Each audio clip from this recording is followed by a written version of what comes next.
pay a 7% goods and services tax or GST on almost everything we buy in Singapore. But this will go up to 9% by 2024. When you look at each item individually, that's not a lot. But it does add up.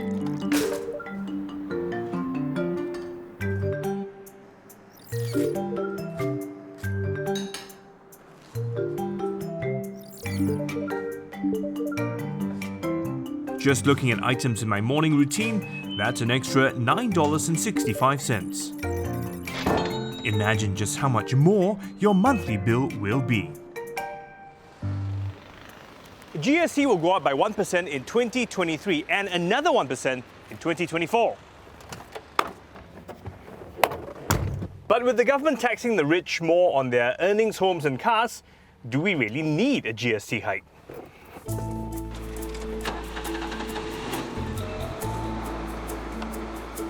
I'm starting my investigation with Irvin Seah, who has been tracking Singapore's economy for the past 2 decades. If you look at the government's overall expenditure, based on financial year 2021, we are talking about total expenditure of about 100 billion, of which half of it can be attributed to social expenditure. Healthcare expenditure is the fastest growing component. Healthcare expenditure in FY 2021 is expected to register 19 billion. Okay. Now, this is a 11 times increase over the past 2 decades. Right. With more elderly expenditure to subsidize healthcare and make healthcare more affordable.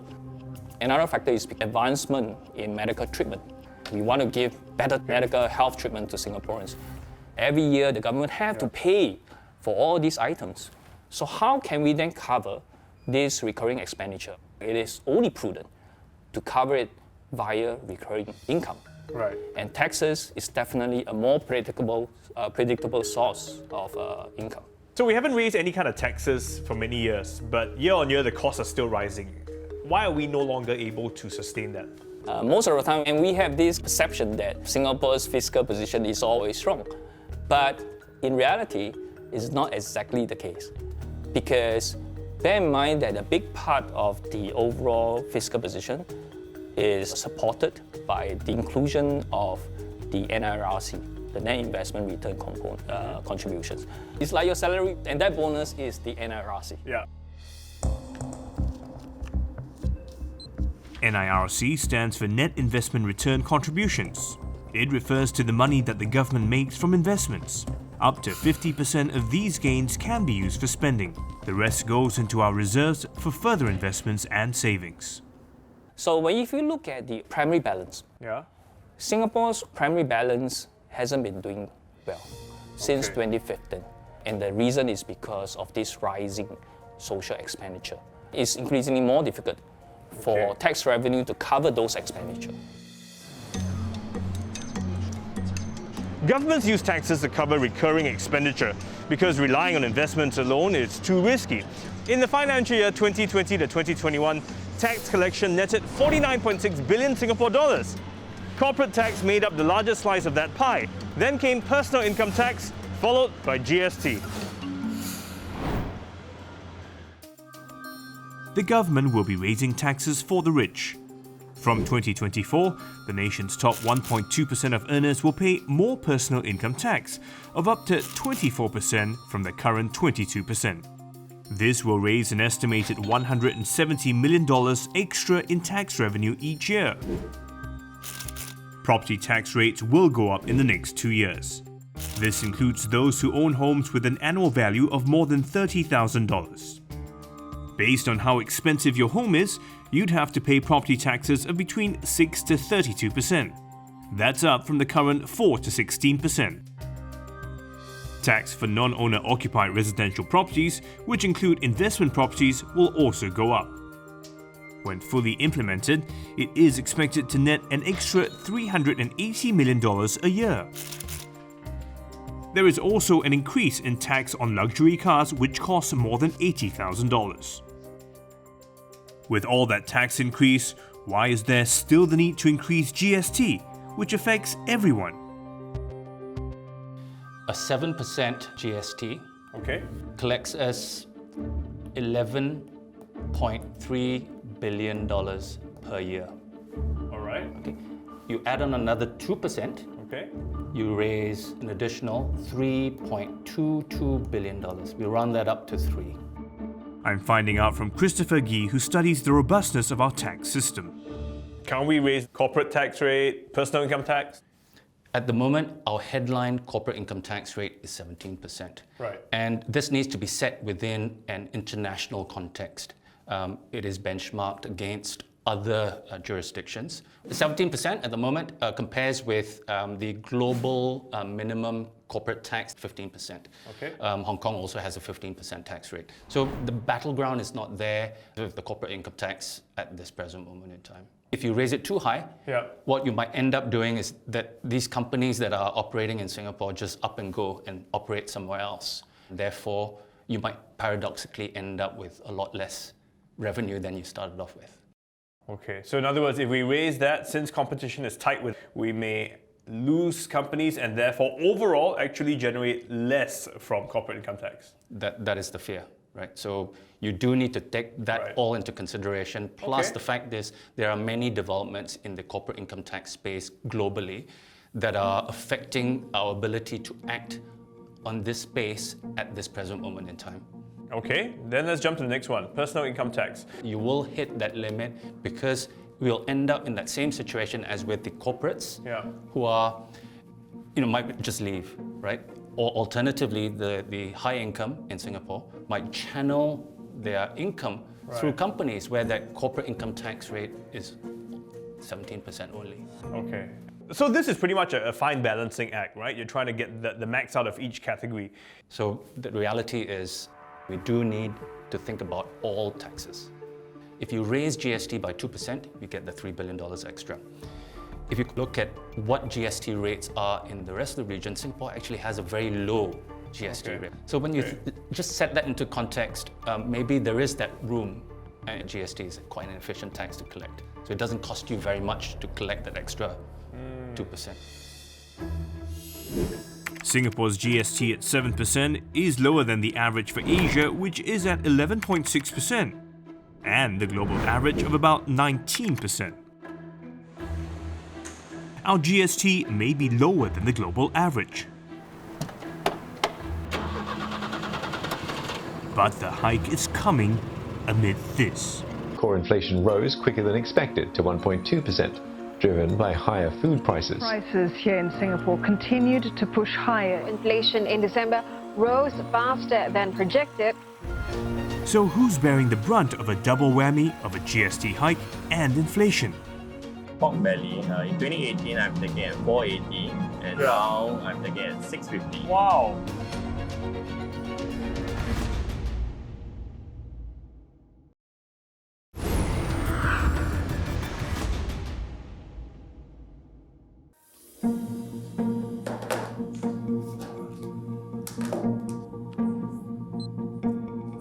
Singapore's goods and services tax was first introduced in 1994 at 3%.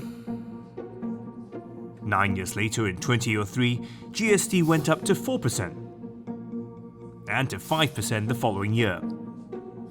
Then in 2007, GST hit 7% and it has stayed at that level for 15 years.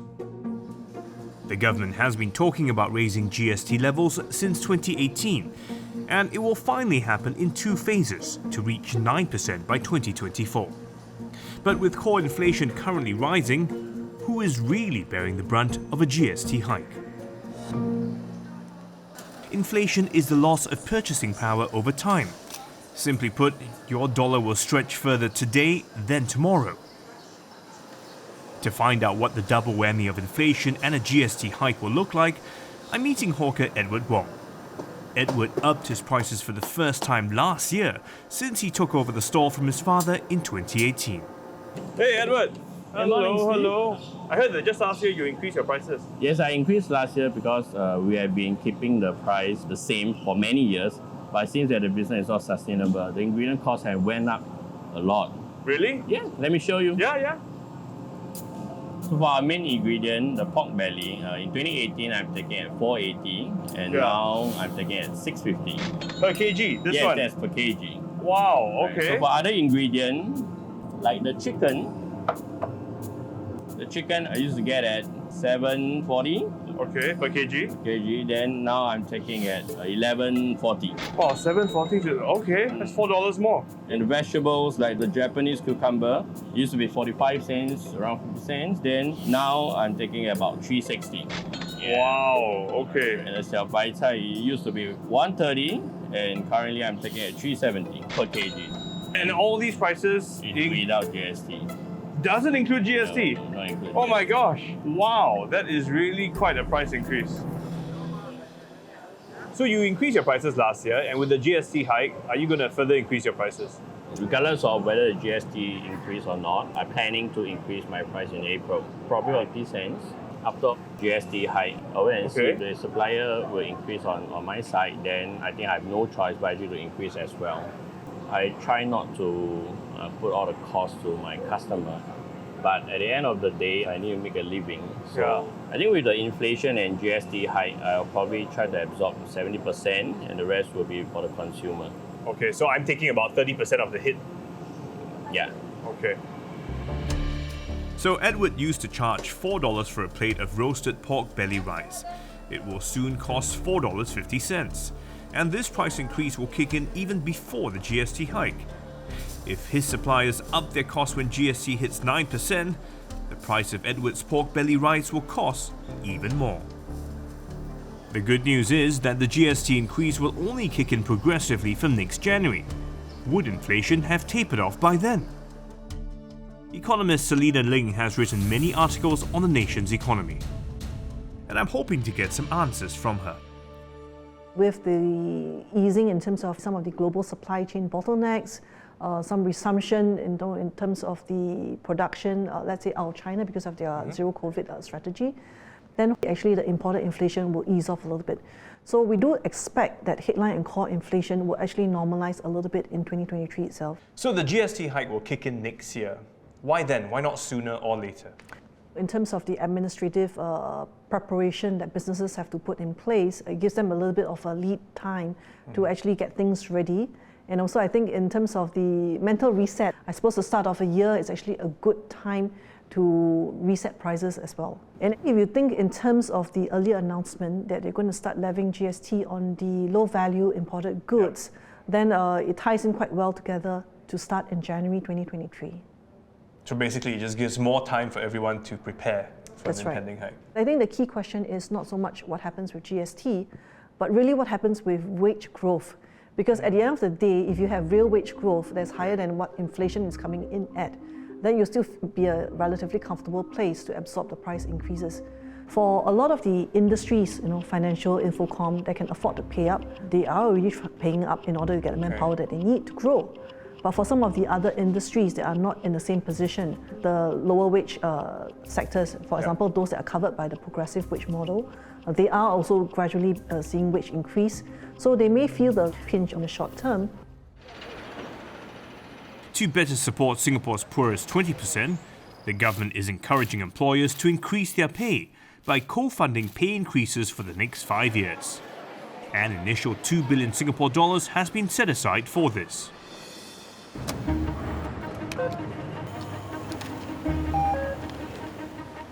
Will the wages of Singapore's lower income groups grow fast enough to keep up with inflation? Because that will affect just how hard they'll be hit by the GST hike. The government has announced a $6.6 billion support package to cushion the impact of the GST hike on Singaporeans. But the question is it enough?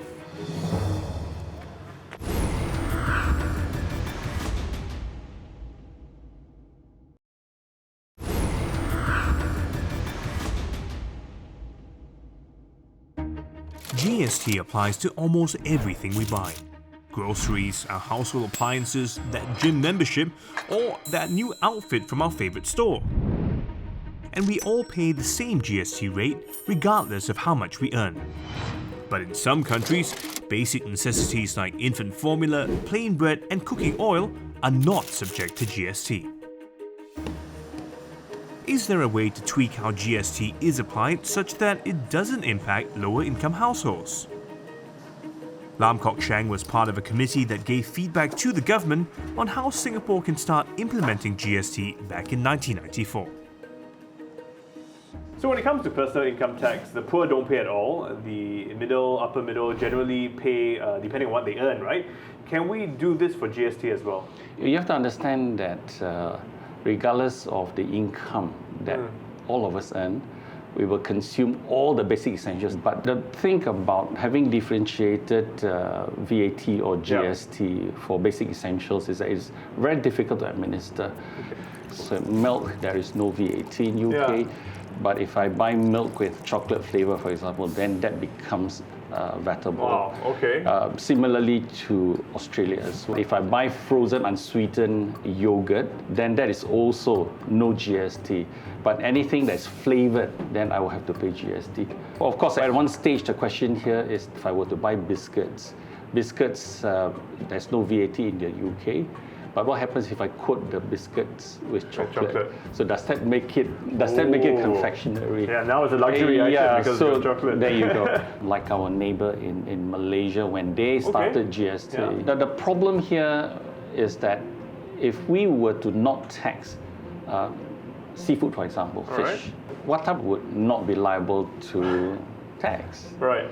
And if we were to look at shellfish, for example, prawns were supposed to be outside the scope of GST. But then you have prawns, many sizes. So the king prawns, lobsters, all of this so-called luxury items being outside the ambit of GST.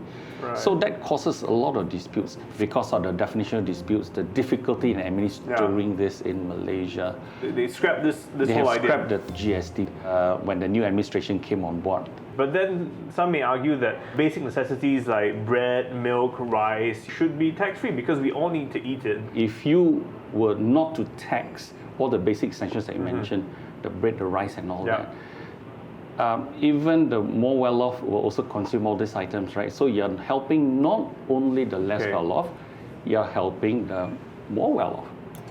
If we were not to tax basic essentials, what's going to happen here is that the tax rate or GST rate or VAT rate would have to be much higher because of that differentiation. Basically in UK, the VAT rate is now 20%. Right. Australia is 10%. So what it means here is that when they started the introduction of VAT or GST in those countries, they started at a fairly high rate. So remember that Singapore, when we started GST in 94, we started at 3%. So in other words, if you want to make up enough in your kitty, at the end of the day, you start with a higher overall rate. That's right. Similar taxes in other parts of the world, like the GST, are in the double digit already. Is Singapore going to hit down that pathway? Well, my guess is that Singapore will need to have a double-digit tax rate in terms of GST. Somewhere between 12 to 15, 12 in the medium term and 15 in the longer term. When you say medium term, how many years from now? So possibly maybe the next 10 to 15 years. If the revenue collection remains healthy for Singapore, there's no urgent need to increase the GST rate from 9% to whatever it's going to be. The government has set aside $6.6 billion to help cushion the impact of the impending GST hike. So that means that every adult Singaporean will get a cash payout of between $700 and $1,600 over 5 years. For the majority of households, this is meant to offset the 2% GST hike for 5 years. For lower income households, it aims to offset about 10 years' worth of the hike. But are the support measures enough? Hey Nathan, hi. Nathan Ping studies the impact of inequality in Singapore. The government has announced to be giving over $6.6 billion to help cover the GST hike. Is that actually enough? So it really depends on what you mean by enough. But looking at the latest expenditure data and projecting forward to how much households in different HDB dwelling types will actually spend on GST over the next few years, I would say yes, government measures actually fully cover some HDB dwelling types expenditure on GST. Okay, so looking at the numbers, in 2023, this is how much households staying in HDB 1 and 2 room flats will be spending. So that works out to be about $100 spent on GST at the 7% rate. And once it goes to 8%, that's an additional $14. And when it goes up to 9% in 2024, that's another $16 or 30% on top of the 7% rate. So this is how much they'll be getting in terms of government benefits. So on balance, they're actually going to get an additional $100 in 2023 each month and $90 in 2024. And this is actually more than what they might spend, right? Is this all in cash? So the cash component is definitely the bulk of it, but it also includes things like the service and conservancy charges rebates, as well as utilities rebates that cannot be in cash. So whatever's not used will be rolled over to subsequent months. And Steve, this actually covers not just the 2% increase, but the entire 9% amount. And this actually excludes MediSave and the seniors cash bonus. So that means there's actually even more. That's right. So once we account for those additional measures, we expect the impact of government measures to be even greater. So that was for the 1 to 2 room HDB flats. What about the other flat types? So as you can see, for the 3-room flat types, the government measure actually completely covers their GST expenditure. And for 4-room, it covers about a third of their GST expenditure. And for 5-room executive flat, it covers about a quarter. And this is not just for the 2% increase, but this is for the full 9% GST rate. So what this means is that even though typically for GST, the poor pay more as a proportion of their income, in this case, that's not quite true. So at least for dwelling type, we can see that the more well off you are, the more you pay in terms of GST.